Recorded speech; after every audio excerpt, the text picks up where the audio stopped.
जी हाँ, जी बताइए यहाँ आपके गाँव में या अन्य खंडवा जिले में इतना मूँग लगा हुआ है, मूँग पर पीला मोज़ेक आया है, क्या कहेंगे इसको लेकर किसान कितना परेशान है? देखिए पीला मोज़ेक का जो वायरस मूँग पे नज़र आ रहा है वो काफ़ी गंभीर समस्या किसानों के लिए बन चुका है। क्योंकि इस बीमारी को लेकर कई वैज्ञानिकों साइंटिस्टों से भी संपर्क किया किसानों ने, लेकिन उन्हें भी समझ में नहीं आ रहा कि आखिरकार किस वजह से आया है।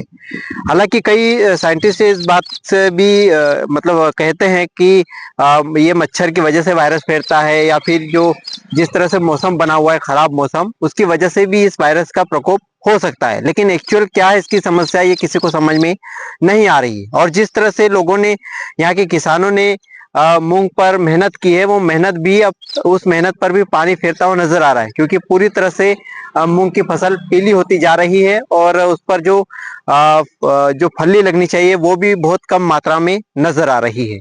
कुछ इलाज भी आपने करा होगा, रासायनिक दवाइयाँ डाली होगी या घरेलू उपचार से कुछ हुआ कि नहीं हुआ, क्या बताएँगे? रासायनिक दवाइयों का इस्तेमाल तो किया है, लेकिन उसके बावजूद भी इस रोग पर कोई नियंत्रण नज़र नहीं आ रहा है और लगातार प्रतिदिन इस वायरस का प्रकोप बढ़ता ही जा रहा है। कितने जिले में आपके जिले में कितने हेक्टेयर में मूँग बोई जाती है?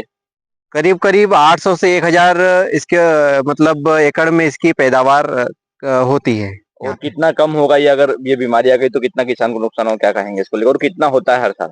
देखिए, अगर इसकी पैदावार की बात की जाए तो लगभग 1 एकड़ पर 8 से 10 क्विंटल तक भी निकल सकता है। लेकिन फिलहाल स्थिति ऐसी है कि यहाँ पर 4 क्विंटल, 3 क्विंटल के लगभग भी अगर किसी किसान को निकल आए तो बहुत बड़ी बात होगी। लगभग कितना नुकसान बता बता सकते हैं कि एकड़ के ऊपर कितना नुकसान होगा? इस पे बहुत ज़्यादा नुकसान होगा, मान के चलो कि कम से कम 7 जो एवरेज निकलना चाहिए 7 क्विंटल का, उससे नुकसान होगा, यानी करीब 40-50 हज़ार का नुकसान तो हो जाएगा। अपना परिचय दे दें। भागीरथ पटेल, अहमदपुर, खेगा।